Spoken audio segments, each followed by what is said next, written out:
Chapter 1. The torn veiled neon sign above Harlow's diner had been flickering for 3 weeks, casting erratic shadows across the cracked pavement. Elena Castellanos had stopped noticing. She'd stopped noticing a lot of things since the divorce, since Marcus had walked out with half her savings and all her faith in decent men. Now she noticed only what mattered: tips, rent, survival. She wiped down table 7 for the 3rd time that night, her shoulders aching from a double shift. The diner smelled like burnt coffee and fryer grease, but it was hers in the way that broken things belong to the people who hold them together. Outside, rain hammered the windows. Inside, the fluorescent lights buzzed like dying insects. "Hey, sweetheart." Elena didn't look up. She'd learned that acknowledging certain voices only encouraged them. "I'm talking to you." 3 men occupied the corner booth now, their leather jackets slick with rain. The one who'd spoken broad-shouldered, gap-toothed, reeking of cheap whiskey, grinned at her like a wolf who'd found something wounded.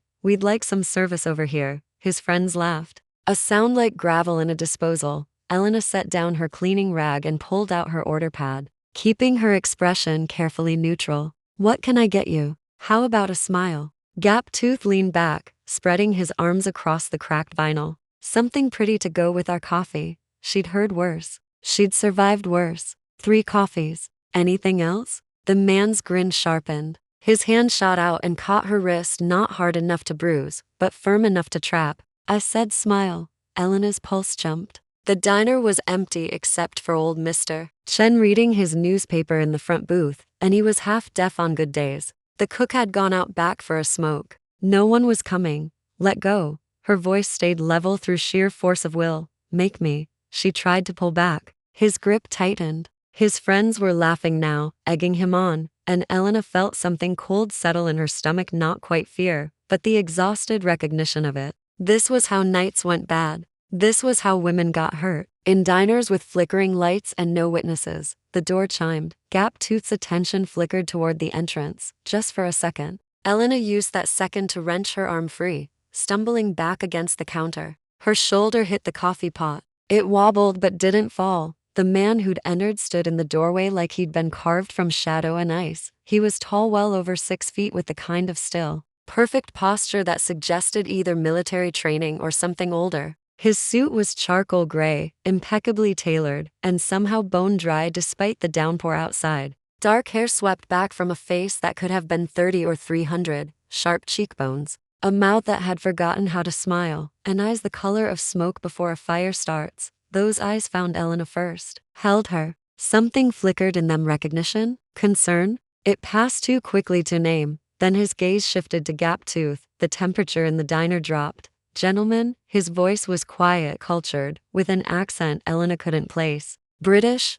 Maybe. Or something older." "I believe the lady asked you to leave her alone." Gap-Tooth stood up, all bluster and bravado. "Who the hell are you?" "Someone who dislikes being kept waiting." The stranger moved toward the counter with fluid, predatory grace. He didn't walk so much as glide, each step absolutely silent. "My wife has had a long night. I suggest you settle your bill and go." Elena's breath caught. Wife? But she was smart enough, street smart, survival smart, not to contradict him. Not when his presence had changed the entire atmosphere of the room, turning the air heavy and electric, like a storm about to break. Gap-Tooth's friends were shifting uneasily now, their earlier confidence evaporating. They felt it too, the wrongness of this man. The sense that something apex level had just walked into their world. "We haven't ordered yet," Gap-Tooth said, but his voice had lost its edge. "Then allow me to save you the trouble." The stranger pulled out a leather wallet, extracted 3 crisp $100 bills,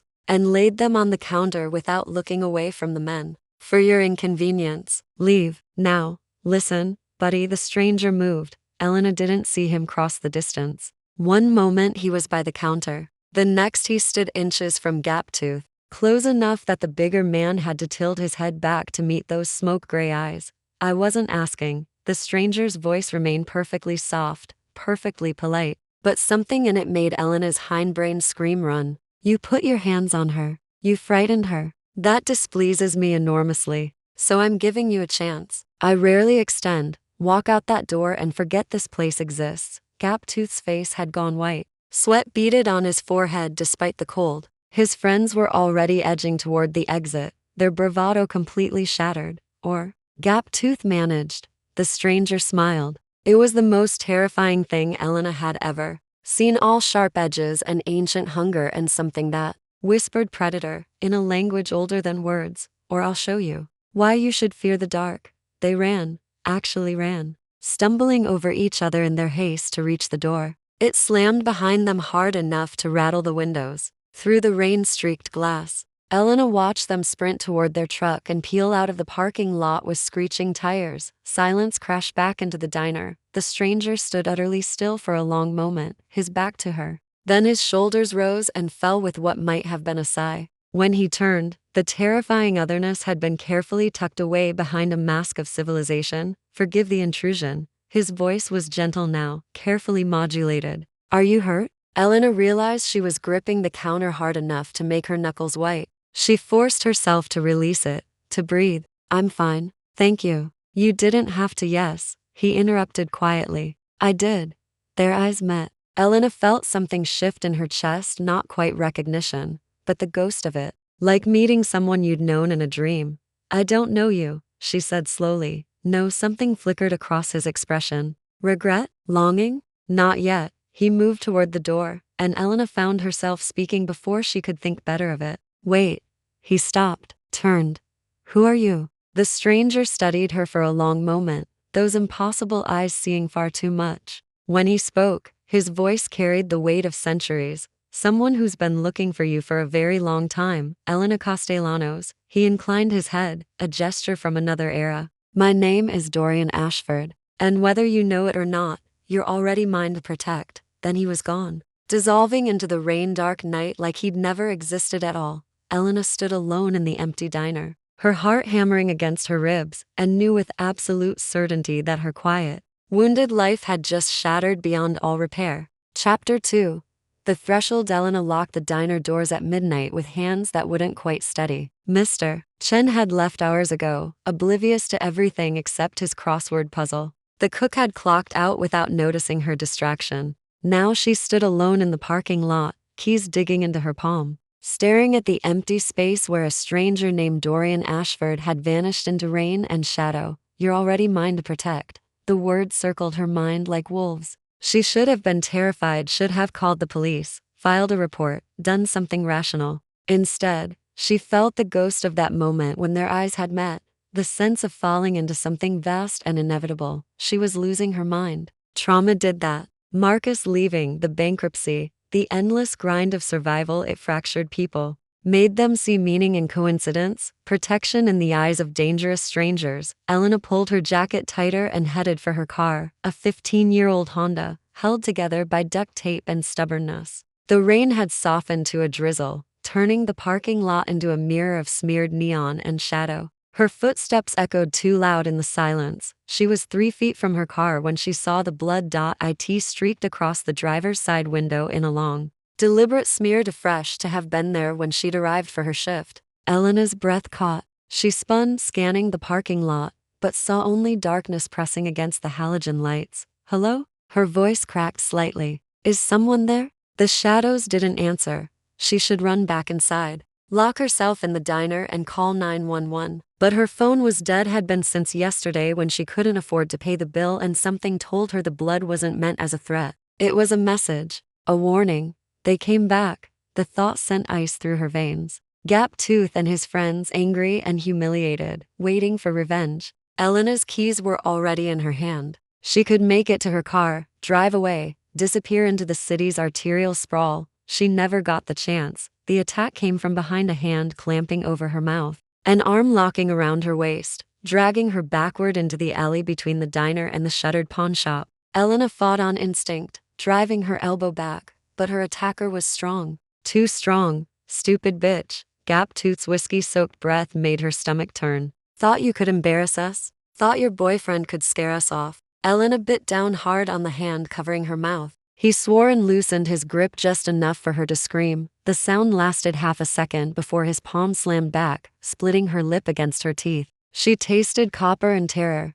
Now we're gonna teach you some manners. He never finished the sentence. Something moved in the darkness behind him, a blur of shadow and lethal purpose. Gaptooth was ripped away from Elena with such force she heard his shoulder dislocate. He hit the brick wall 10 feet away and crumpled, gasping. Dorian Ashford stood between them like an avenging angel carved from night itself. His suit jacket was gone. His white shirt was torn at the shoulder, stained with something dark that might have been blood. In the dim light from the street, Elena could see a wound there deep, still bleeding, but he moved like it didn't exist. Like pain was merely an inconvenience. I told you, Dorian said softly, advancing on the whimpering man. To forget this place existed. Gaptooth scrambled backward, terror written across his face. What the hell are you? Dorian's smile was all edges. Your worst decision. He reached down and hauled the man up by his throat with one hand, lifting him until his feet kicked uselessly at air. Elena watched, frozen, as Dorian leaned in close and spoke words she couldn't hear, words that made Gaptooth's eyes roll back in his head with sheer, primal fear. Then Dorian released him.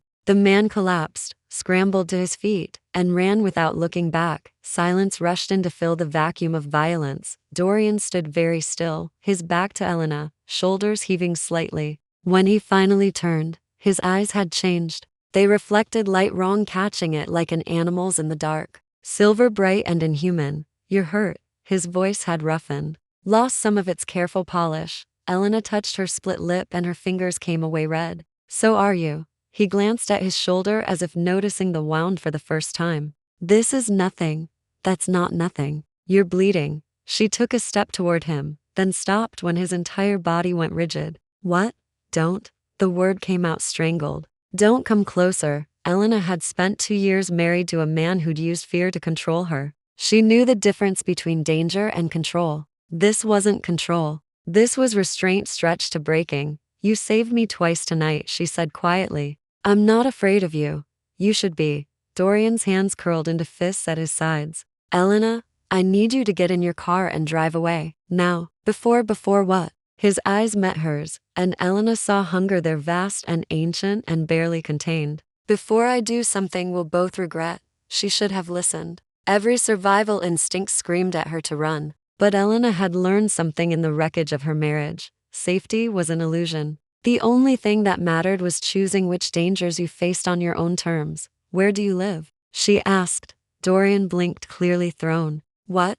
You're injured. You need help. Where do you live? You can't. He stopped, jaw working. This isn't your problem. You made it my problem when you called me your wife. Elena crossed her arms, ignoring the way her hands trembled. Now you can either tell me where you live, or I can follow you. Your choice. For a long moment, Dorian simply stared at her like she was a puzzle he couldn't solve. Then something shifted in his expression, resignation mixed with something that might have been hope. 10 minutes north, he said finally. The old Blackwood estate. Elena knew the place. Everyone did. The sprawling Gothic mansion on the hill that had stood empty for decades, its windows dark, its gates chained. Local legend said it was cursed. That's abandoned, she said slowly. Dorian's smile was tired and ancient and unbearably sad. No, Elena, it's just very, very old. Like me. He turned and walked toward the street, and after only a heartbeat's hesitation, Elena followed him into the dark.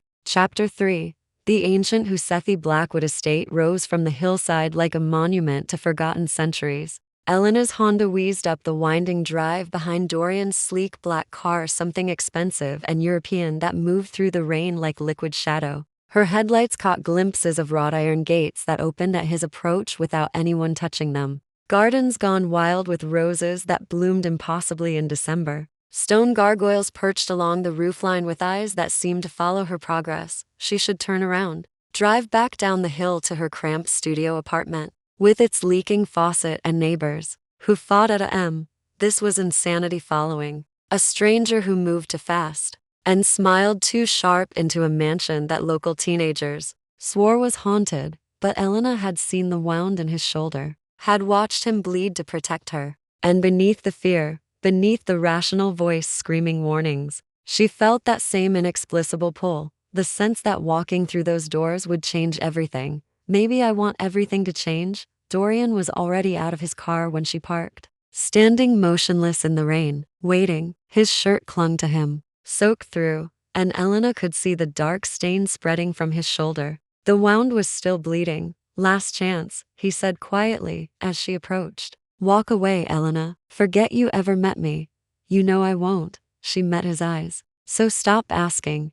Something flickered across his face. Relief? Resignation? He turned without another word and led her toward the massive oak doors. They opened at his touch, swinging inward on silent hinges to reveal an entrance hall that stole Elena's breath. Candlelight everywhere. Candles in iron sconces along the walls, in crystal chandeliers overhead, reflected in mirrors that were probably worth more than she'd earn in 10 years. The floor was black marble veined with silver, and the staircase that curved upward looked like it belonged in a European palace, not a mansion in the American Northeast. No electricity? Elena's voice echoed in the cavernous space. I prefer older methods. Dorian shrugged off his ruined jacket, wincing as the movement pulled at his wound. The wiring is problematic. She watched him move through the space with casual familiarity, lighting more candles with matches he produced from a side table. The flickering light cast his face in sharp relief, those impossible cheekbones, that mouth that looked carved rather than born. Beautiful and terrible, and utterly inhuman. How long have you lived here? Elena asked, trying to anchor herself in normal questions. The estate has been in my family for 237 years. He said it like it was a simple fact. I've been its sole occupant for the last century. Elena's laugh came out shaky. That's not possible. Dorian looked at her then, really looked, and his eyes reflected the candlelight wrong again, that silver bright gleam that made her hindbrain whisper predator. Isn't it? She took an involuntary step back. Her shoulders hit the door. You asked why you should fear me. Dorian moved closer, not threateningly, but with that same fluid grace that suggested his bones worked differently than hers. Here's your answer, Elena. I don't sleep at night. I haven't eaten food in longer than your country has existed. Sunlight would burn me to ash in minutes. And the wound in my shoulder? He gestured to the still bleeding gash. A silver blade, wielded by someone who knew exactly what I am. Elena's mouth had gone dry. What are you? You already know. His voice was gentle, almost apologetic. You knew the moment you saw me move in that alley. Your mind just hasn't accepted it yet. Vampire? The word hung between them, unspoken, but deafening. Elena's hands were shaking now, truly shaking, because this was impossible. Vampires were fiction, Halloween costumes, teenage fantasy novels. They weren't real men with sad eyes and bleeding shoulders who saved waitresses from drunkish holes. This is insane, she whispered. Yes. Dorian didn't move closer. Didn't try to touch her. You should leave now, while you still can, before you're drawn any deeper into my world. But Elena was looking at his wound again, watching dark blood seep through his shirt. Silver blade, he'd said. Someone had tried to kill him tonight. Maybe the same someone's who'd left blood on her car as a message. You're still bleeding. She pushed off the door, forced her legs to work. Where's your medical kit? Dorian's expression flickered with surprise. Elena, silver poisoning, right? That's why it's not healing. She'd read enough fantasy novels during her lonely marriage to know the basic rules. You need to get the silver out or it'll spread. It's not your concern. Stop telling me what my concerns are. Elena crossed the distance between them, ignoring the way every survival instinct screamed warnings. Sit down. Let me help. For a long moment, Dorian simply stared at her like she was something miraculous and terrifying. Then slowly, he moved to a velvet settee and lowered himself onto it. The careful way he moved told Elena the wound hurt more than he'd admitted. Upstairs, he said quietly. Second door on the left. There's a cabinet. Elena climbed the curved staircase, her footsteps echoing in the vast silence. The second floor was lined with doors and portraits, pale faces and old-fashioned clothes, their eyes following her progress. She found the room he'd described, a bathroom that looked like it belonged in Versailles. All marble and gold fixtures and a cabinet stocked with bandages, antiseptics, and a pair of silver tweezers in a sealed case. Her hands were steadier when she returned. Shock probably, or acceptance of the impossible.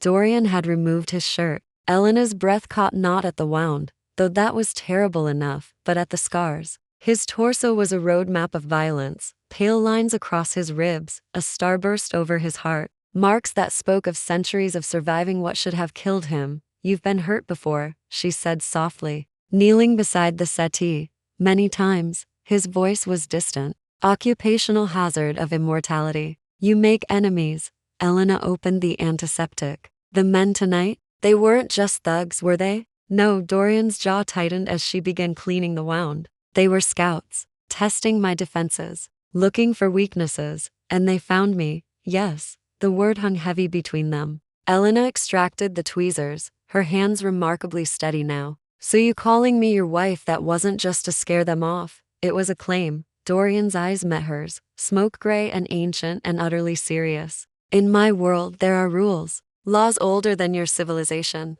Once I named you mine, I bound myself to protect you. And I painted a target on your back." Elena's hands paused. "Why?" "Because you were in danger the moment those men touched you." His voice roughened. "And because I've been watching you for months, Elena Castellanos, waiting, hoping, trying to find the courage to approach you before circumstances force my hand." Her heart hammered against her ribs. "Watching me? Protecting you." Dorian's hand caught hers, stopping her before she could pull away. His skin was cool, not cold, just slightly less warm than human. "There are others in this city, other vampires, other houses, and they've been hunting someone very specific. A woman with your face, your bloodline, your—" He stopped, released her hand, looked away.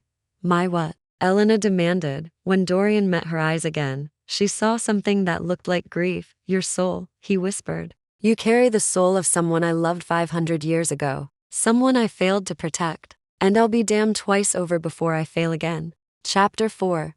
Threads of silvery tweezers clattered against the marble floor. Elena's hands had gone numb, her mind struggling to process words that made no sense and perfect sense all at once. "Reincarnation," she said flatly. "You're telling me I'm the reincarnation of someone you knew, not knew." Dorian's voice was barely audible. "Loved." Her name was Elena. She was a scholar's daughter in Florence. 1523. Beautiful and brilliant, and entirely unafraid of the monster who visited her father's library each night. Elena forced herself to pick up the tweezers, to focus on the wound, even as her world tilted on its axis. "And she died. She was murdered." The words came out like broken glass. "By members of the House of Corvus, a rival faction who wanted to punish me for refusing their alliance. They drained her in front of me, made me watch as she—" His voice fractured. Dorian turned his face away, jaw clenched so tight Elena could see the muscle jumping beneath his skin. She should run,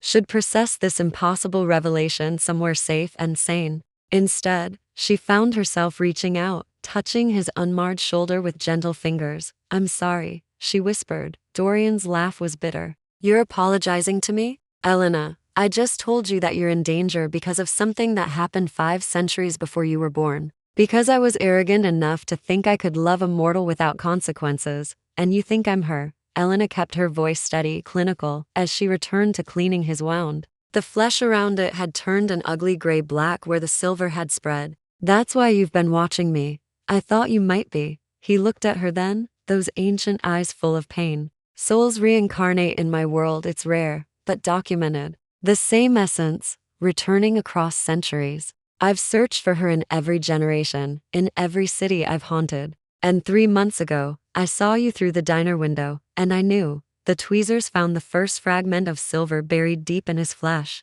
Elena extracted it carefully, dropping it into a glass dish. Dorian didn't flinch, but his hands gripped the settee hard enough to tear the fabric. "Knew what?" she asked.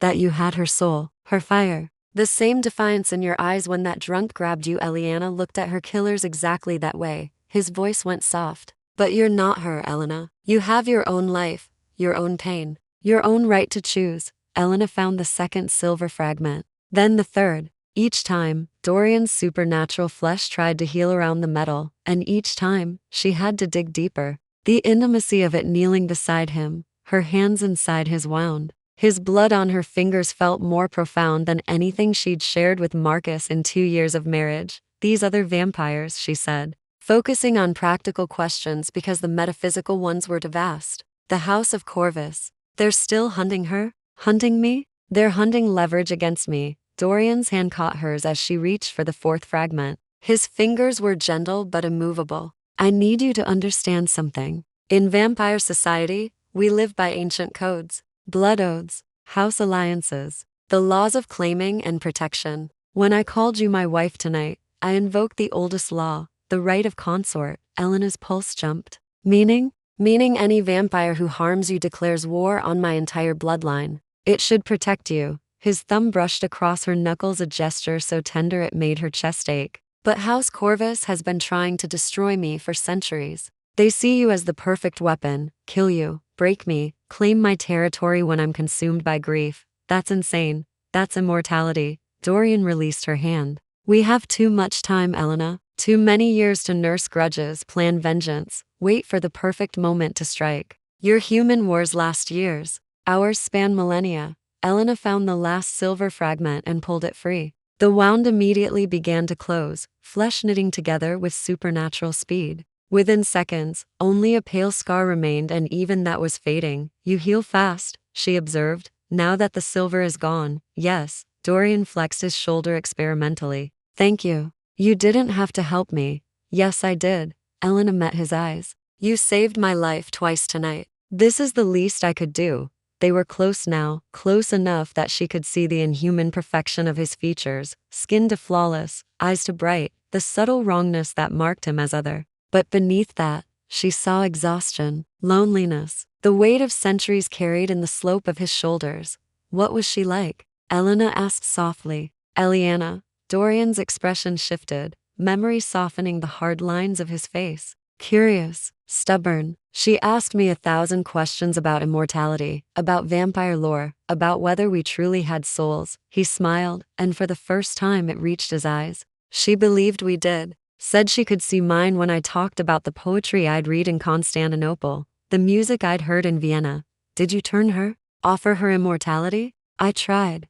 The smile died. The night Corvus attacked, I gave her my blood, begged her to drink, but she was too far gone. They'd taken too much. She died in my arms, human and mortal and brave until the very end. Elena's throat tightened. She thought of her own small life, the failed marriage, the dead-end job, the grinding loneliness of just surviving. What would it be like to be loved so completely that someone mourned you across 5 centuries? I'm not her, she said finally. I know. Dorian reached up, his fingers hovering near her face but not quite touching. You're Elena. You've survived your own battles, carried your own scars. You're stronger than she ever had the chance to be. Then why do you look at me like I'm breaking your heart? The question hung between them, raw and honest. Dorian's hand dropped back to his lap. Because you have her courage, he whispered. And I'm terrified I'm going to fail you the same way I failed her. Outside, lightning flashed, illuminating the room in stark white light. For a moment, Elena saw the house as it truly was, ancient and beautiful, and haunted by ghosts of love and loss. Candles guttered in the sudden wind, casting wild shadows across Dorian's face. The men who attacked tonight, Elena said, her voice steady despite the fear coiling in her gut. They'll come back, yes. Dorian stood in one fluid motion, moving to the window. Corvus doesn't give up. They'll send others, stronger ones, older ones. They'll burn this city down to get to you. Elena rose too, her legs shaky but holding. Then what do we do? Dorian turned, silhouetted against the storm-dark window, and Elena saw the warrior beneath the gentleman. The ancient predator who'd survived centuries of vampire politics and blood feuds. We make you disappear, he said. I have safe houses across 3 continents. Accounts, resources, everything you'd need to start over, where Corvus can't find you. Or, Elena crossed her arms. Because I hear an or in your voice. His smile was sharp and dangerous and unbearably sad. Or you stay. Let me teach you our world, our rules. Learn to survive among immortals. He paused. And trust that I'll protect you better this time. The choice stood before her like a crossroads. Run to safety and spend her life looking over her shoulder. Or walk deeper into the dark beside a vampire who looked at her like she was everything he'd lost and found again. Elena thought of the diner. Her empty apartment. The small, safe life she'd been clinging to since Marcus left. Then she thought of Dorian's hands, gentle despite their inhuman strength. The way he'd called her mine like a vow. Teach me, she said. Dorian's eyes widened. Elena, teach me your world, your rules, how to survive this. She stepped closer. Because I'm tired of running from dangerous men. And you're right, I am stronger than Elena. Strong enough to face this head on. For a long moment, Dorian simply stared at her. Then, slowly, he bowed his head, a gesture of respect that looked utterly natural on him. Then we begin tonight, he said quietly. Before Corvus regroups. Before they realize you're here, under my protection, learning to become something they won't expect. What's that? His smile was all edges and ancient hunger. Dangerous. Chapter 5. The hunter's circladorian led Elena deeper into the mansion, through corridors lined with portraits of pale, beautiful people whose eyes followed their progress. The candlelight made the paintings seem alive, their expressions shifting from welcoming to warning as Elena passed. "Your family?" she asked. "My bloodline," Dorian's voice echoed in the hallway. "Those I've turned over the centuries. Most are dead now, executed by rival houses or lost to madness. Immortality isn't kind to everyone." They descended a narrow staircase that spiraled down into darkness. The temperature dropped with each step, and Elena's breath misted in the air. At the bottom, Dorian pushed open a heavy wooden door to reveal a room that stole her remaining sense of reality. It was a library, but not like any library Elena had ever seen. Floor-to-ceiling shelves held books and scrolls that looked ancient enough to crumble at a touch. Maps covered one wall, marked with symbols she didn't recognize. And in the center, a massive table held what looked like a three-dimensional map of the city, complete with miniature buildings and tiny glowing markers. "Welcome to the war room," Dorian said quietly. Elena moved closer to the table. The glowing markers were concentrated in several areas, clusters of red, blue, and green lights pulsing like heartbeats. "What are these?" "Vampire territories." Dorian pointed to a cluster of blue lights on the eastern side of the city. "My holdings. The diner sits right on the border." His finger moved to red markers surrounding the blue. "House Corvus. They've been encroaching for months, buying properties, establishing feeding grounds, positioning themselves for a takeover." Feeding grounds? Elena's stomach turned. Nightclubs, private blood banks, willing donors who trade blood for money or protection. Dorian's expression was carefully neutral. "We're not monsters, Elena. Most of us feed without killing. It's against our laws. Humans are resources, not prey." But Corvus has never cared much for laws. Elena studied the map, her mind trying to process impossible information. "And the green lights?" "House Ashford's allies. Smaller bloodlines who've sworn fealty to me in exchange for protection." He touched several markers scattered throughout the city. "We're outnumbered 3-1. If Corvus moves against us openly, we'll lose."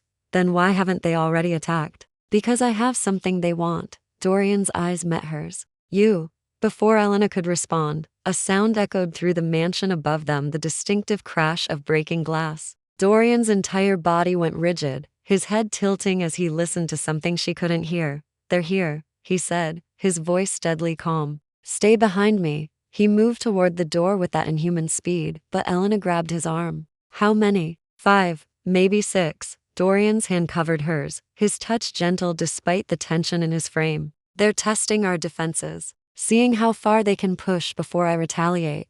"What do they want?" "To force my hand. Make me break the Treaty of Shadows by killing one of theirs on neutral ground." His jaw tightened. "Or to take you while I'm distracted." Another crash. Closer now. Elena's pulse hammered in her throat. "What's the Treaty of Shadows?" "The agreement that keeps our houses from open warfare in human territories." Dorian pulled her toward a corner of the room, pressing a hidden lever. A section of bookshelf swung open, revealing a narrow passage. "It's why they haven't just burned this mansion down." "And why?" "I can't kill them unless they attack first." "That's insane. That's survival." He guided her into the passage. "This leads to the gardens. Follow it until you reach the stone fountain, then head east. There's a gate hidden in the ivy. The code is 1523. Get to your car and drive to. I'm not leaving you alone with 6 vampires." Dorian turned, and Elena saw fear in his ancient eyes. "Elena, please. If they take you, everything I've done." A voice echoed from above, cultured and mocking. "Dorian Ashford. Such a grand house for such a lonely master. Won't you come greet your guests?" Dorian's hands clenched into fists. "Silas Corvus, the head of their house. You know him?" "I made him." The words came out bitter. 300 years ago, I turned him to save his life. He repaid me by betraying my bloodline to his adoptive house and helping them murder Elena." Elena's breath caught. The man who'd orchestrated the death of Dorian's lover was in the mansion. Right now, taunting him. "This is a trap," she whispered. "Yes." Dorian's expression had gone cold, predatory. The gentleman had vanished, leaving only the ancient warrior. "Which is why you need to run, now." Another crash, and this time Elena heard laughter, multiple voices, cruel and delighted. They were destroying his home, desecrating centuries of history. And Dorian could do nothing without breaking the treaty that kept the entire city from becoming a bloodbath. Elena made a decision. Teach me, she said. You said you'd teach me to survive your world. Start now. Dorian stared at her like she'd lost her mind. Elena, what are the rules? The laws? What can they do and what can't they? She gripped his arm. I'm not running. So either leave me ignorant and helpless, or give me a fighting chance. For 3 heartbeats, Dorian simply looked at her. Then something shifted in his expression, respect mixed with resignation. They can't enter without invitation. Can't take you by force from my property. Can't harm you directly as long as you're under my protection. His words came rapid fire. But they can coerce, threaten, use human servants to do what they cannot. And if you step off my land willingly, you're fair game. What else? Silver burns us. Sunlight is fatal. Running water weakens us. He pulled a knife from his belt, the blade gleaming with that telltale silver sheen. This is pure silver. It won't kill them, but it'll hurt like hell. If they get past me, aim for the eyes or throat. Elena took the knife, feeling the weight of it in her palm. Anything else? Yes. Dorian's hand cupped her face, his touch achingly gentle. Don't be brave, be smart. Elena was brave, and it got her killed. Footsteps echoed on the stairs, slow, deliberate, descending toward them. Elena counted at least 4 different gates, each one perfectly synchronized. Hunters who'd worked together for decades, maybe centuries. Dorian.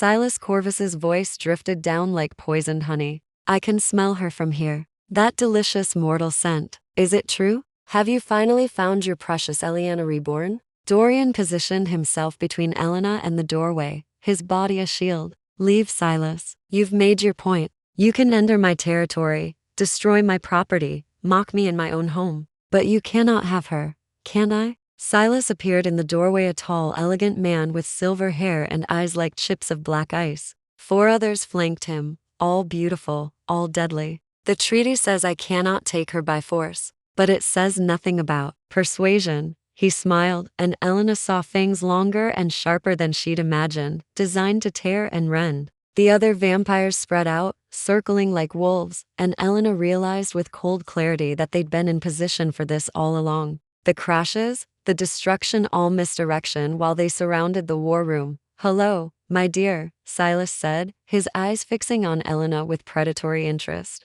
You look just like her. Same defiant eyes, same foolish courage. He took a step forward. Has Dorian told you how she screamed when we drained her? How she begged him to save her, while he stood paralyzed by blood oath and watched her die? Don't listen to him, Dorian growled, but Elena was listening, was seeing the truth in Dorian's anguished expression. He'd been bound somehow, unable to help while the woman he loved was murdered. Blood oath, she said quietly. You were under compulsion, a contract I signed in my arrogant youth. Dorian's voice was hollow. Silas invoked it that night, commanding me to stand witness, to watch. It was the worst torture of my immortal life. Silas laughed, the sound like breaking glass. And here we are again, Dorian. History repeating itself. Only this time he gestured, and 2 of his vampires moved with blinding speed toward Elena. Dorian intercepted the first, his fist connecting with inhuman force. The vampire flew backward, crashing into the bookshelf. But the second got through, reaching for Elena with hands that ended in claw-like nails. Elena didn't think, just reacted. The silver knife flashed upward, catching the vampire across the face. He shrieked a sound no human throat could make and stumbled back, smoke rising from the wound. Well, Silas said, his smile widening. She has spirit. This will be entertaining. The remaining vampires attacked. Chapter 6. Blood and oaths. The war room exploded into violence. Dorian moved like liquid death, intercepting 2 vampires before they could reach Elena. His hands, those same hands that had touched her face with such tenderness, now tore through supernatural flesh with brutal efficiency. But he was outnumbered, and Silas watched from the doorway with the patience of something that had eternity to wait. Elena pressed her back against the hidden passage, the silver knife trembling in her grip. The vampire she'd slashed was recovering, his burned face already healing. Black eyes fixed on her with murderous intent. You'll pay for that, mortal, he hissed. Advancing, she slashed again, wild and desperate. The blade caught his reaching hand, and he jerked back with another shriek. Silver smoke curled from the wound, the flesh blackening before her eyes. Clever girl, Silas observed. But silver only slows us. It doesn't stop us. Dorian spun, faster than Elena's eyes could track, and suddenly he was between her and the burned vampire. Blood streaked his face, his own or theirs. She couldn't tell. Enough, Silas. You've violated my territory. Attacked under false pretense. The treaty protects those who honor it. Silas's smile was all teeth. But you forfeited those protections the moment you claimed Immortal as consort without petitioning the Council of Houses. Dorian went absolutely still. What? Oh. Did you forget? Silas examined his nails with theatrical indifference. The claiming laws, Article 7. Any vampire who takes Immortal consort must petition the council and receive majority approval. Without it, the claim is void. The mortal is unprotected. Fair game for any house that wants her. Elena's stomach dropped. You didn't petition? There wasn't time, Dorian said, his voice tight. They attacked the same night he stopped, jaw clenching. It was a setup. They forced my hand, knowing I'd claim you to protect you, knowing it would void the treaty protections. Silas laughed, the sound echoing off ancient stone. 3 centuries I've waited to outmaneuver you, old friend. 3 centuries planning this moment. He gestured, and his vampires fell back, forming a wall between Dorian and the door. Here's my offer. Give us the girl, and we'll consider your debt paid. Elena's death, your bloodline's betrayal all forgiven. You can keep your territory, your precious solitude, your brooding immortality. Never. The word came out as a growl. Then we take her anyway. And we destroy everything you've built over the last 500 years. Silas's expression hardened. Your choice, Dorian. Her life or your legacy. Elena's mind raced. She was the leverage, the weapon they'd use to break him. And if Dorian refused, they'd kill him trying to defend her. Either way, Silas won, unless she changed the game. Wait, Elena stepped forward, ignoring Dorian's sharp intake of breath. You said the claiming laws require council approval. What if I petition myself? Silas's eyebrows rose. Mortals cannot petition the council, but consorts can. Elena was guessing now, extrapolating from everything Dorian had told her about vampire laws. If I'm claimed as consort, I have rights within your society, including the right to appeal directly to the council for protection. Silence fell over the war room. Silas's smile had frozen on his face, and Elena could practically see him searching the labyrinth of ancient vampire law for a counter-argument. She's right, Dorian said slowly, wonder creeping into his voice. Article 7. Subsection 3. A claimed consort may petition on their own behalf if the claiming vampire is incapacitated or unable to fulfill the duty. You're not incapacitated. Silas snapped. But I am compromised. Dorian's hand found Elena's, his fingers cold and steady. I have a blood oath. Conflict the same one you invoked to make me watch Elena die. If the council rules, I'm unable to protect my consort due to previous binding agreements. She has the right to petition independently. Silas's expression turned murderous. You're twisting the law. I'm following the law. Dorian's smile was sharp as broken glass. Something you should have considered before launching this little ambush. Elena has the right to 3 days protection while her petition is reviewed. Harm her before the council rules, and you'll have violated the oldest law we have, the right of appeal. The council will never grant protection to Immortal. Maybe not. Elena squeezed Dorian's hand, drawing strength from his presence. But you'll have to wait 3 days to find out. And in 3 days, a lot can change. For a long moment, Silas simply stared at her, his black eyes calculating. Then he laughed, a sound with no humor in it whatsoever.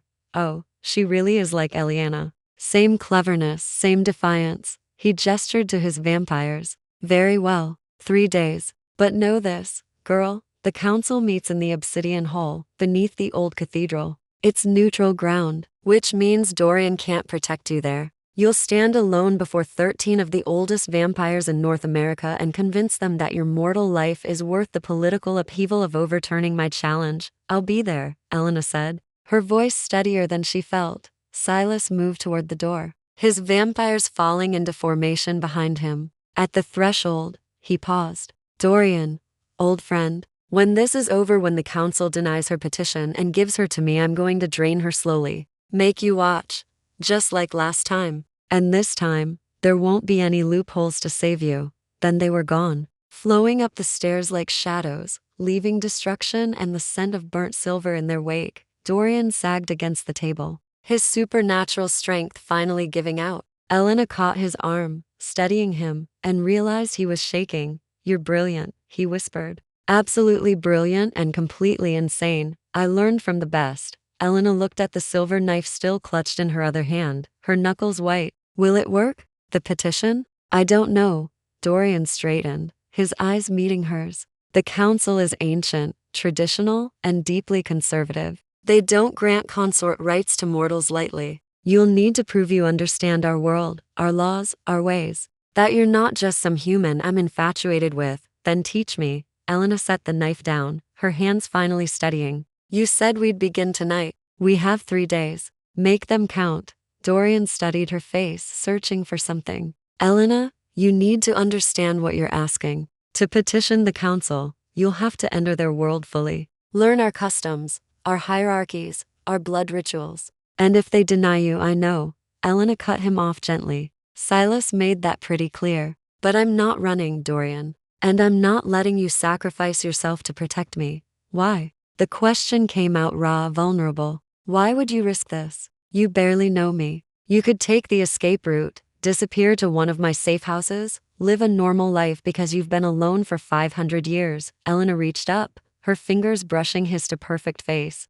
"Because you looked at me like I was worth protecting before you even knew my name. And because," she paused, the truth rising up despite her fear, "because when I'm with you, I don't feel broken anymore." Dorian's breath caught an unnecessary gesture for something that didn't need to breathe, but achingly human nonetheless. His hand covered hers, pressing her palm against his cheek. "I can't lose you again," he whispered. "I won't survive it."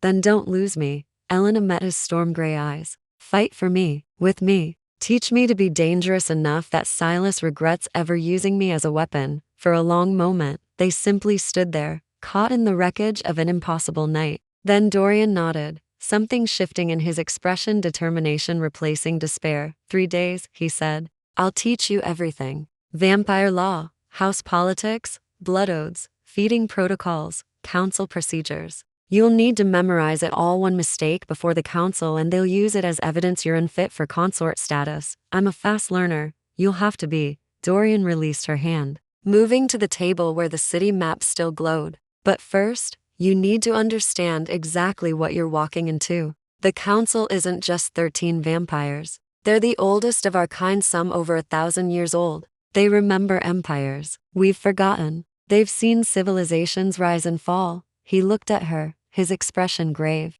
"And they do not like change." Elena joined him at the table, studying the glowing markers with new understanding. "What do I need to know?" Dorian's finger traced a path from the mansion to a cluster of lights in the city's historic district. "Everything. Starting with the most dangerous secret in vampire society." He paused. "The reason Silas wants you isn't just revenge. It's power. Your bloodline, Elena's bloodline, carries something rare. Something that could shift the balance between every house in North America." "What?" Dorian met her eyes, and Elena saw fear there, ancient, bone-deep fear. "The ability to break blood oaths," he said quietly. "Elena had it. And if you've inherited her soul, you might have it too. Which means you're not just a consort, Elena. You're a weapon that could reshape our entire world." Chapter 7. The Blood Trial. Elena sat cross-legged on the library floor, surrounded by books written in languages she couldn't read and scrolls that crumbled at the edges. Dawn was 3 hours away. She could feel it in the heaviness of the air.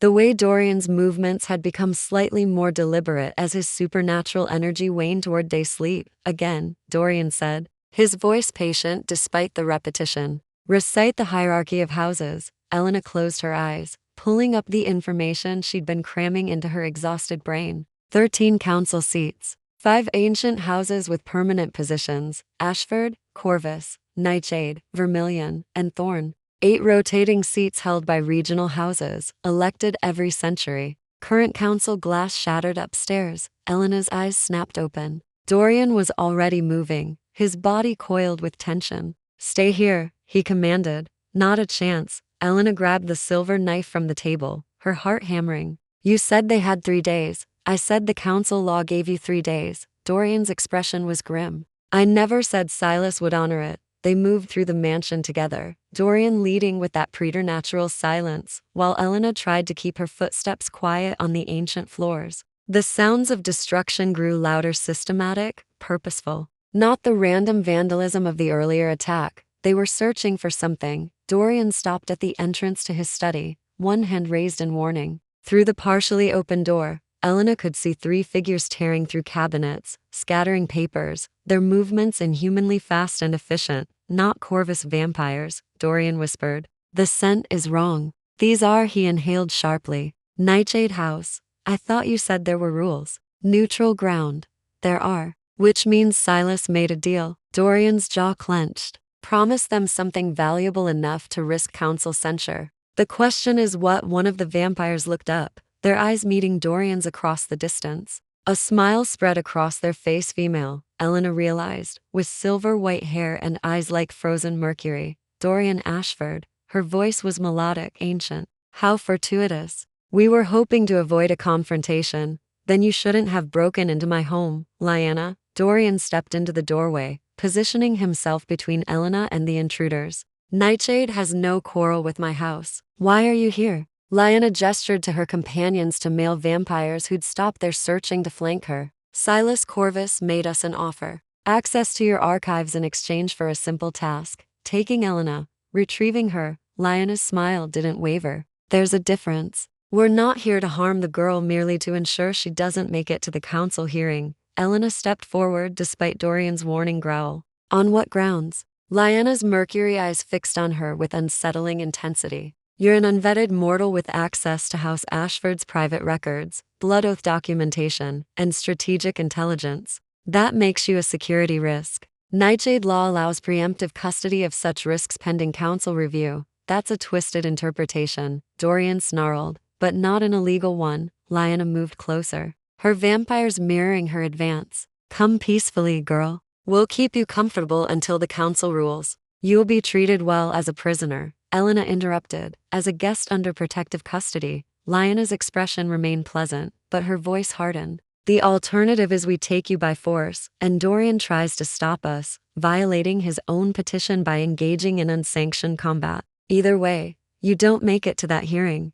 It was a trap within a trap. If Dorian fought, he'd break council law and invalidate Elena's petition. If he didn't, Nightshade would take her and hold her until the 3 days expired, at which point her protection would evaporate and Silas would claim her anyway. Elena's mind raced through everything Dorian had taught her over the past hours. Vampire law was Byzantine, but it had loopholes it had to. Or nothing would ever get resolved among immortals who could hold grudges for centuries. I invoke the right of trial by witness, Elena said suddenly. The room went silent. Lyanna's pleasant mask cracked, showing genuine surprise beneath. What? Article 12 of the Consort Laws. Elena was guessing now, extrapolating from fragments Dorian had mentioned. A contested consort may demand trial by witness, 3 tasks to prove their worth before neutral observers. Successfully completing the trial grants temporary immunity from custody until the council hearing. Dorian's hand found her shoulder, his grip tight. Elena, no. That law hasn't been invoked in over 2 centuries. The tasks are chosen by the challenging house and designed to be nearly impossible. Lyanna finished, her smile returning with predatory interest. You're certain you want to invoke this, mortal? The failure rate is significant. Define significant. Of the last 12 mortals who attempted trial by witness, 11 died during the tasks. Lyanna tilted her head. But I admire your courage. Very well. I accept on behalf of House Nightshade. The trial will commence immediately. Wait, Dorian started. The law is clear, Lyanna interrupted. Once invoked, trial by witness supersedes all custody claims. The mortal has until dawn to complete 3 tasks. Success grants immunity. Failure. She smiled at Elena. Well, you'll wish we'd simply taken you into custody. Elena's pulse hammered in her throat, but she kept her voice steady. What are the tasks? Lyanna exchanged glances with her companions, a silent conversation happening in the space of heartbeats. When she looked back, her eyes glittered with malicious amusement. Task 1, survive, she gestured. And her 2 vampires moved with blinding speed. They weren't attacking, they were releasing something. Elena heard it before she saw it, a low guttural snarl that raised every hair on her body. From the shadows behind Dorian's desk, something emerged. It was roughly the size of a large dog. But that's where any resemblance to anything natural ended. Its body was skeletal, covered in mottled gray flesh that seemed to pulse with unnatural life. Its eyes glowed red, and when it opened its mouth, Elena saw rows of needle-thin teeth designed for tearing. A revenant, Dorian breathed, horror in his voice. Lyanna, those are forbidden. Banned by council law for 3 centuries and yet remarkably useful for testing a consort's mettle. Lyanna's smile was ice. Revenants hunt by scent and die only when their target is dead or they are destroyed. This one has been starved for a week and fed your little mortal's scent from the clothing Silas provided. She moved toward the door, her vampires following. You have until dawn, Elena Castellanos. Kill the revenant or be killed by it. And remember, Dorian cannot help you. Any interference from your would-be consort voids the trial and forfeits all protections. The revenant's glowing eyes fixed on Elena. It crouched, muscles bunching beneath that horrible gray flesh. Lyanna, this is murder, Dorian said, his voice deadly quiet. This is law. Lyanna paused in the doorway. Oh, and Dorian? I'd step back if I were you. Revenants aren't particularly discriminating once they start feeding. It would be such a shame if you got caught in the crossfire and invalidated the trial through accidental interference. Then they were gone, the door slamming shut behind them. Elena heard the distinct sound of a lock engaging. They'd sealed the room from the outside. The revenant snarled. And Elena realized with cold clarity that she was trapped in a locked room with a starving monster designed to kill her. Armed with nothing but a silver knife and 3 hours of vampire law crammed into her exhausted brain, Elena, Dorian's voice was tight with controlled panic. Listen to me very carefully. Revenants are fast, relentless, and nearly impossible to kill. Silver slows them, but doesn't stop them. You need to. The creature lunged. Elena dove sideways, her reflexes saved only by adrenaline. The revenant's claws raked across the floor where she'd been standing, gouging deep furrows in the wood. She rolled, came up with the silver knife extended, and slashed at the creature as it spun toward her. The blade connected with its shoulder. The revenant shrieked a sound that made her teeth ache but didn't slow. If anything, the injury enraged it. It came at her again, faster this time, and Elena barely managed to duck behind Dorian's heavy desk. The spine. Dorian shouted, his voice anguished. You have to sever the spine or destroy the brain. Nothing else will stop it. Elena's mind raced. The revenant was faster than her, stronger than her, and designed to hunt humans. She had a knife, a locked room, and maybe 2 minutes before that thing figured out how to get around the desk, she needed to think like prey that survived. Like something small and mortal facing something ancient and deadly. Her eyes fell on the candles scattered throughout the study. Fire. Revenants were undead flesh dried out, starved. They'd burn. The creature came around the desk, and Elena grabbed the nearest candlestick, hurling it at the thing's face. Hot wax splattered across its eyes. It shrieked again, clawing at its face, and Elena used those precious seconds to run to the fireplace. The poker was iron, heavy, and longer than her knife. She grabbed it just as the revenant cleared its vision and charged. Elena swung with everything she had. The poker connected with the creature's skull with a sickening crack. The revenant stumbled, and Elena saw her opening. She drove the poker down with both hands, pinning the creature against the floor, then grabbed a burning log from the fireplace. Forgive me, she whispered, though whether to the creature or herself, she didn't know. She pressed the burning wood against the revenant's exposed flesh. The thing went up like kindling. Chapter 8, Ashes and Aftermath. The revenant's screams filled the study as flames consumed its desiccated flesh. Elena stumbled backward, dropping the poker, her hands blistered from the heat. The smell was horrific, burning meat and something chemical, unnatural. She pressed her back against the wall, watching the creature thrash and burn until finally, mercifully, it went still. Silence crashed into the room, broken only by the crackle of dying flames and Elena's ragged breathing. Elena, Dorian's voice was strangled. He stood frozen on the other side of the burning corpse, his hands clenched at his sides, every muscle in his body taut with the effort of not moving. Are you hurt? She looked down at her hands. The blisters were already forming, angry red welts across her palms. Her shoulder ached where she'd hit the floor. Her lip split from the earlier attack had reopened and was bleeding again. But she was alive. I'm okay, she managed. The door burst open. Lyanna stood in the doorway, her mercury eyes widening at the sight of the smoldering remains. Behind her, her 2 vampires looked equally shocked. Impressive, Lyanna said slowly. I genuinely didn't expect you to survive that. Then you underestimated her. Dorian's voice was cold enough to freeze blood. Release the lock. The trial continues outside this room, or I invoke challenge right for endangering my consort through unlawful confinement. Lyanna's pleasant mask slipped entirely. You wouldn't dare. Challenge right means single combat to the death, which I would win. Dorian's smile was all fangs. And you know it. So unless you want to explain to your house why you forfeited your immortality over a technicality, I suggest you move the circus somewhere less flammable. For a tense moment, the two vampires stared at each other. Then Lyanna stepped aside, gesturing gracefully toward the hallway. The second task then. Follow me. Elena's legs shook as she walked past the burning revenant, past Dorian, who looked at her with such anguished pride it made her chest ache. She wanted to collapse into his arms, to let him carry her away from this nightmare. But Lyanna was watching, and showing weakness now would be fatal. They descended into the mansion's depths, past the war room, downstairs Elena hadn't known existed. The temperature dropped with each step until her breath misted in the air. Finally, they emerged into a massive chamber that looked carved from living rock. At its center sat a pool of liquid so black it seemed to absorb light. Task 2, Lyanna announced.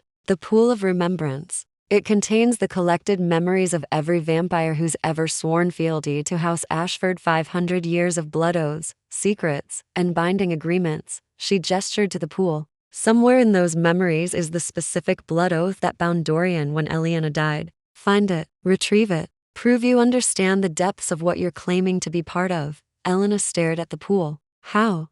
You drink the memories. Submerge yourself in centuries of vampire consciousness and find the one moment that matters. Lyanna's smile was sharp. Most mortals go mad within minutes. The human mind wasn't designed to hold that much history, that much pain. But if you can retrieve the specific memory and speak the words of the oath aloud, you pass the second task. Dorian made a sound low in his throat. This is sadistic. Even for you, Lyanna, this is necessary. Lyanna turned to him. She claims consort rights to one of the oldest bloodlines in North America. That comes with responsibilities, Dorian. She needs to understand what she's inheriting. The weight of your history, your mistakes, your bindings. She looked back at Elena. If she can't handle your past, she has no business in your future. Elena approached the pool, her reflection barely visible on its lightless surface. She could feel something emanating from it, not heat or cold, but presence. The weight of centuries compressed into liquid form. If I go mad?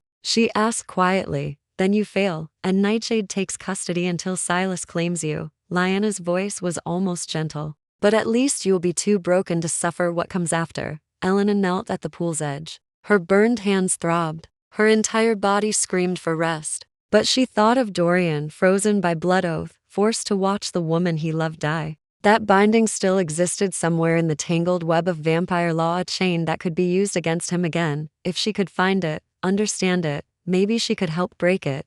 How long do I have? Elena asked. Until dawn. Lyanna checked a pocket watch. 2 hours and 17 minutes. Elena looked at Dorian. He stood rigid, his expression a mask of control, but she could see the fear beneath. Fear for her. Fear of losing her the same way he'd lost Eliana. I need you to trust me, she said softly. I do. His voice was raw. But Elena, if you can't find it, if the memories overwhelm you, then pull me out. She met his eyes. Whatever Lyanna says, if I'm drowning in there, you pull me out. I don't care if it voids the trial. That's cheating, Lyanna observed. That's survival. Elena turned back to the pool. And I'm very good at surviving. She plunged her hands into the liquid. The effect was instantaneous. Images flooded her mind, not her own memories, but Dorian's. She saw him in different eras, different cities. Constantinople with its golden domes, Vienna's glittering ballrooms, London's fog-shrouded streets.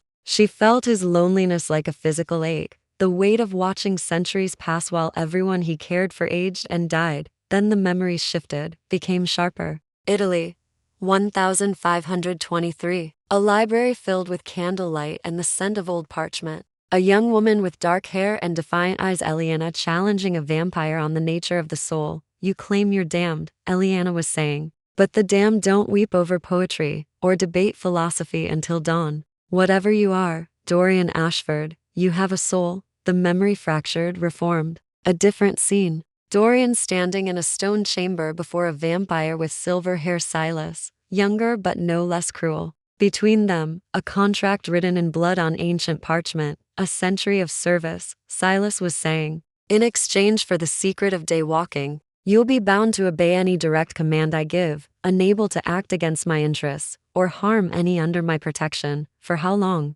Dorian asked. "Until the debt is paid in full," Silas smiled. "Or until one of us is destroyed." Elena watched Dorian sign the contract, watched his blood seal the oath. The binding flared silver bright, wrapping around him like chains only she could see. The memories shifted again. Faster now. Years compressed into heartbeats. Dorian falling in love with Elena, keeping his blood oath secret, believing he could protect her through cleverness alone. Then the night everything shattered. "I invoke the blood oath," Silas commanded, his voice ringing with supernatural compulsion. "Dorian Ashford, I command you to stand witness. Do not move. Do not interfere. Watch." As payment for your arrogance, Elena felt Dorian's horror as the binding activated, locking his body in place. Felt his anguish as Corvus vampires descended on Elena, draining her while he stood frozen, screaming internally, powerless to help the woman he loved. "Please," Elena whispered with her final breath,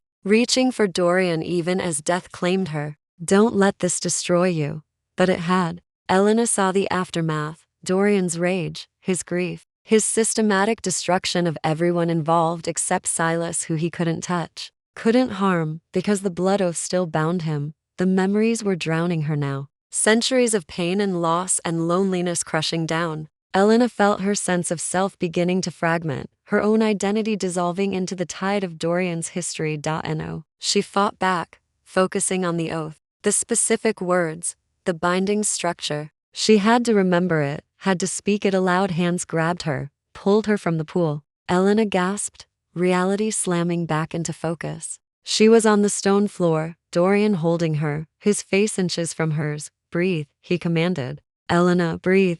She sucked in air, her lungs burning, but her mind was clear, sharp. She could still see the oath, could feel its structure in her memory like a foreign language. She'd suddenly learned to read. "I invoke the blood oath sealed between Silas Corvus and Dorian Ashford, in the year of our Lord 1521, Elena recited, her voice hoarse but steady. "Bound by blood and witnessed by the moon, a century of service in exchange for forbidden knowledge. The oath persists until the debt is paid or until one party is destroyed, and grants the oath holder the power of command over the oath sworn." Silence filled the chamber. Lyanna stared at her, Mercury, eyes wide with genuine shock. "You found it in under an hour, and I know something else." Elena pulled herself upright, still leaning on Dorian. "The oath can be broken. There's a clause, blood given freely in exchange for blood debt forgiven. If Dorian saves Silas's life without being commanded to do so, the oath dissolves." Dorian's arms tightened around her. "How did you?" "I saw everything."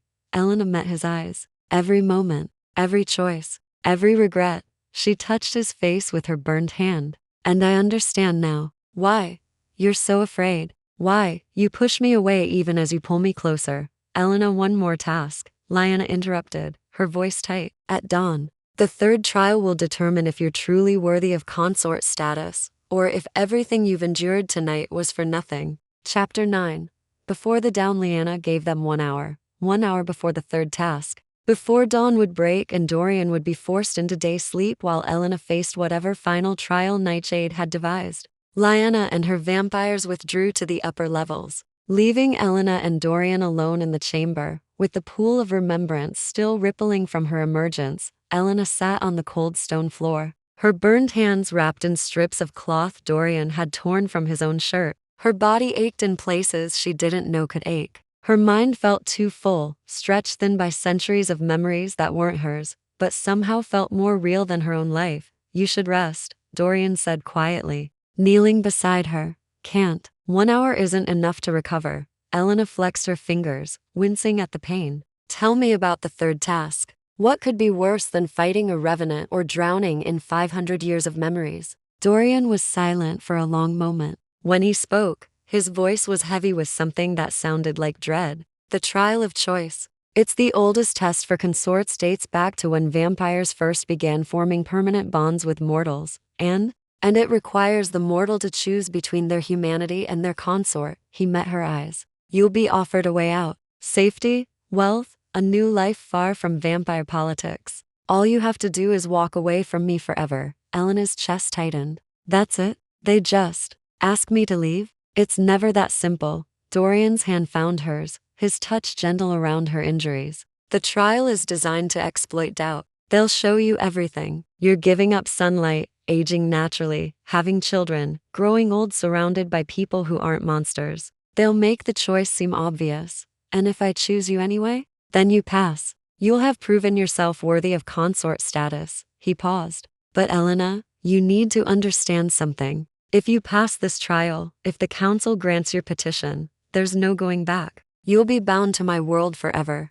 targeted by my enemies, caught in blood feuds that started before your country existed. You'll watch everyone you know age and die while you remain frozen at whatever age I eventually turn you, if you even want that. Elena looked down at their joined hands. His skin was cool, flawless, unmarred by time or hardship. Hers was burned, scarred, achingly human. The contrast should have terrified her. Instead, it felt right, like two puzzle pieces that shouldn't fit, but somehow did.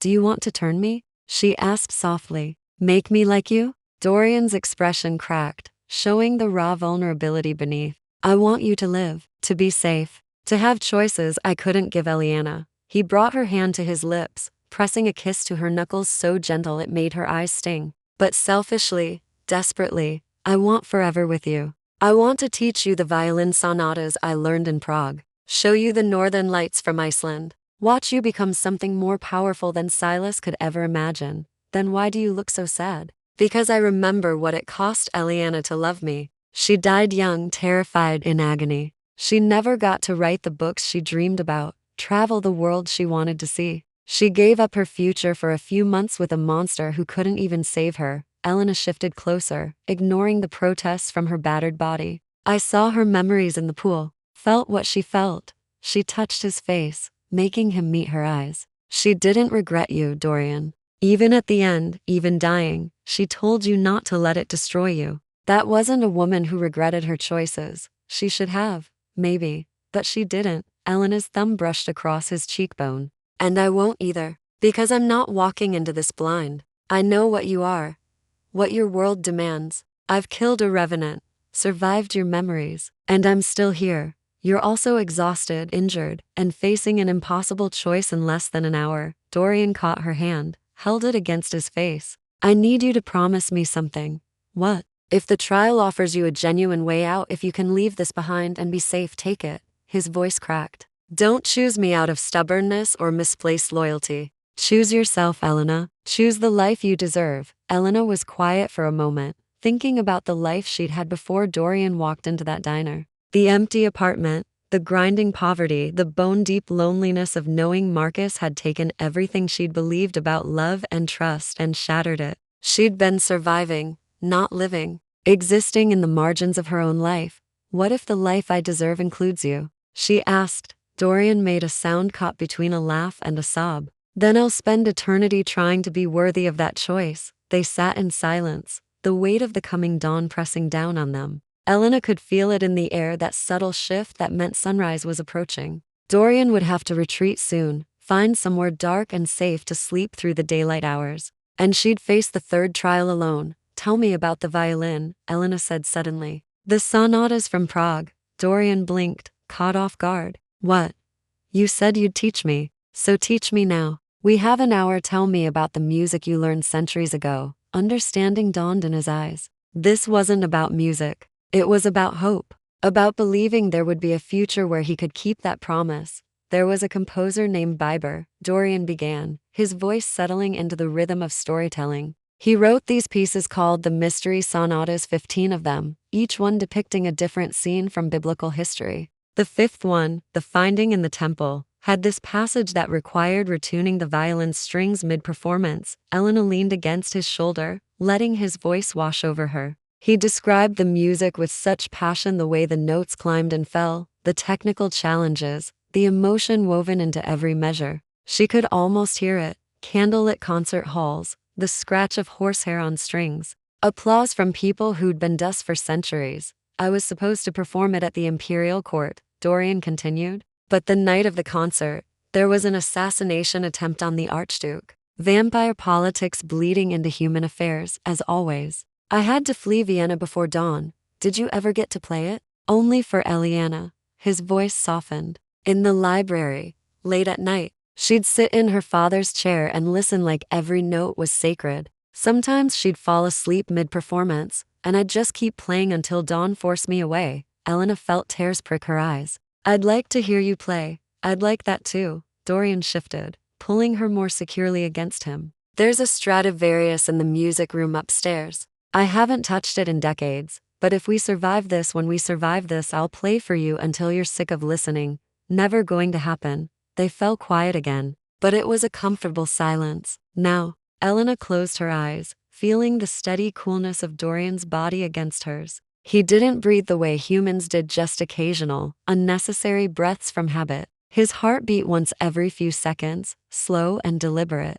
Everything about him was economical, designed for immortality. I saw something else in the pool, Elena said eventually. When you were drowning after I pulled you out. A memory that wasn't part of the oath. Dorian went very still. What did you see? You, in the 1940s, standing on a beach watching Allied ships arrive for D-Day. She opened her eyes, looking up at him. You were crying. I felt what you felt, hope that maybe, finally, the war would end. That humans might stop killing each other long enough for something beautiful to grow. I've seen too many wars, Dorian whispered. Fought in some, tried to stop others. Humans are capable of such incredible beauty and such unfathomable cruelty. Sometimes both in the same breath. So are vampires. He laughed, the sound bitter. Fair point. But you still hope. After everything, Eliana, the blood oath, centuries of watching people you cared about die, you still hope. Elena sat up, turning to face him properly. That's why I'm not afraid of the third trial, Dorian. Because someone who can cry over D-Day, who can play violin for a mortal woman knowing she'll die, who spent 500 years looking for a soul he lost, that's not a monster. That's someone worth choosing. Dorian cupped her face in his hands, his thumb brushing away a tear she hadn't realized she'd shed. I don't deserve you. Probably not, Elena smiled through the tears. But you're stuck with me anyway. He kissed her, then gentle and desperate and achingly tender. His lips were cool against hers, tasting of night and centuries and something indefinably ancient. Elena kissed him back, pouring everything she couldn't say into that contact. Trust, hope, the terrifying certainty that she'd already made her choice long before any trial could test it. When they broke apart, the first hint of gray was creeping into the darkness beyond the chamber's entrance. Dawn was coming. Dorian's body had started to tense, his supernatural instincts responding to the approaching sunlight, even deep underground. I need to go. The day sleep will claim me soon. I know. Elena touched his face one last time. I'll be here when you wake up. Promise me. I promise I'll make the right choice. For both of us. She smiled. Now go. Sleep. Dream of Vienna and violin sonatas. I'll handle Liana. Dorian stood reluctantly, every movement, screaming his unwillingness to leave her. At the chamber entrance, he paused. Elena? Yes? If you choose to walk away, if that's what the trial demands, know that I'll understand. And I'll spend the rest of my immortality grateful I knew you at all. Then he was gone, disappearing into the darkness to find whatever sanctuary awaited him. Elena sat alone in the chamber as dawn broke above ground. She flexed her burned hands, testing her strength. Her body was exhausted, her mind overfull with memories that weren't hers. But her resolve was diamond hard. Liana appeared in the doorway, backlit by torches, her mercury eyes gleaming. It's time, she said. The third trial awaits. Elena stood, her legs steady despite everything. Then let's finish this. Chapter 10. The choice of down. Liana led Elena up through the mansion's levels, past Dorian's sleeping quarters, where he'd already retreated behind reinforced doors, past the destroyed study, where revenant ashes still stained the floor. They emerged onto the mansion's rooftop terrace just as the sun crested the horizon. Elena had to shield her eyes. After hours in candlelit darkness, the light felt like a physical assault. But she forced herself to look, to see what Dorian couldn't. The world painted in shades of gold and rose, the city waking below. Morning birds singing their territorial claims. Beautiful, deadly. The same sun that made the world glow would reduce Dorian to ash in seconds. The trial of choice, Liana announced, gesturing to a figure waiting by the terrace's edge. Elena's breath caught. Marcus stood there, looking exactly as he had the day he'd walked out, expensive suit, practiced smile. The same confidence that had attracted her before. She'd learned it was just narcissism wrapped in charm. But something was wrong with his eyes, they were slightly unfocused, his movements too precise. Compulsion, Elena said flatly. You're controlling him. Borrowed him from his mistress's apartment. Lyanna smiled. Humans are so easy to manipulate. A touch, a whispered command, and they'll walk through fire if you ask nicely. Marcus stepped forward, his compelled voice eerily flat. Elena, I made a mistake. I want you back. I'll give you everything, the house, the savings, a real future. Just leave this place. Leave him. Choose the life you were meant to have. It should have hurt. Seeing the man she'd loved, hearing words she'd desperately wanted a year ago. But Elena felt nothing except pity for Marcus, trapped in vampire compulsion, and for whoever she'd been that had believed his lies. Is that the trial? Elena asked Lyanna. My ex-husband reciting a script? That's the opening. Lyanna waved her hand, and the rooftop shimmered. Suddenly Elena saw it, a vision overlaying reality like a double exposure. She saw herself walking away from the Blackwood estate, saw Marcus restored to himself, confused but compliant. Saw herself in a new apartment in a different city, working a better job, meeting someone kind and human and safe, growing older naturally, having children, grandchildren. A whole human life, unmarred by vampires and blood feuds and impossible choices. The vision felt real, tangible, like she could reach out and grab it. This is what you give up, Lyanna said softly. Sunlight, aging, a normal death surrounded by people who love you. Family dinners and birthday parties and watching your children grow. Everything Elena lost. Everything you'll lose if you choose Dorian. Elena watched herself in the vision, older now, silver-haired, surrounded by laughing grandchildren, happy, safe, human. But here's the truth nobody tells you about the trial of choice, Lyanna continued. It's not just about what you lose. It's about what you gain. The vision shifted. Elena saw herself with Dorian in different eras, walking through Tokyo's neon-lit streets a century from now, attending a concert in a city that didn't exist yet, standing on a beach, watching stars that wouldn't be visible for decades. She saw herself changed, immortal, powerful, her burned hands healed to supernatural perfection. Saw herself holding ancient texts, learning languages, traveling to places she'd only dreamed about, but she also saw the darkness. Saw herself feeding for the first time, the shame and hunger warring in her expression. Saw Dorian's enemies coming for them across decades, an endless parade of vengeance and blood feuds. Saw herself watching humanity evolve while she remained frozen, an observer of a world that would eventually forget she'd ever been fully human. Choose, Lyanna said. Safety or danger? Mortality or immortality? The known or the impossible? Elena looked at Marcus, still standing there with empty eyes. Then she looked at the vision of her potential futures, both of them real, both of them possible. You're missing something, Elena said quietly. Lyanna's expression flickered. What? You showed me the futures, but you forgot to include the most important variable. Elena turned to face the vampire directly. Love, real love. Not the performance Marcus gave me, not the idea of love, actual, terrifying, all-consuming love. Love fades, Lyanna said. Even immortal love. Dorian loved Eliana, and she still died. He'll love you, and you'll still face centuries of his enemies trying to destroy you. Love isn't enough, maybe not. Elena looked at the sunrise, at the golden light that Dorian would never see again. But it's a start. And I'd rather have a dangerous forever with someone who sees me, really sees me, than a safe lifetime with someone who never did. So you choose him. Lyanna's voice was neutral. You choose centuries of blood feuds and vampire politics. You choose to become something other than human. All for a man you've known for one night. I choose myself, Elena corrected. The version of me that's brave enough to want the impossible. The version who killed a revenant and survived your memories and is still standing here. At dawn, she met Lyanna's mercury eyes. Dorian is part of that choice. But so is everything else, the music and the languages and the chance to become something more than I ever could have been alone. Lyanna studied her for a long moment. Then, surprisingly, she smiled, and this time it reached her eyes. Adequate answer. She waved her hand, and the visions disappeared. Marcus crumpled, released from compulsion, and Lyanna caught him easily. I'll return him to his mistress. He won't remember any of this. That was the trial? Elena asked. Just choosing? Just choosing. Lyanna deposited Marcus by the terrace door. But you'd be surprised how many fail. They see the easy path and take it. Or they choose immortality for the wrong reasons: vanity, fear of death, wanting power. She looked at Elena with something that might have been respect. You chose it for growth, for partnership. That's rare.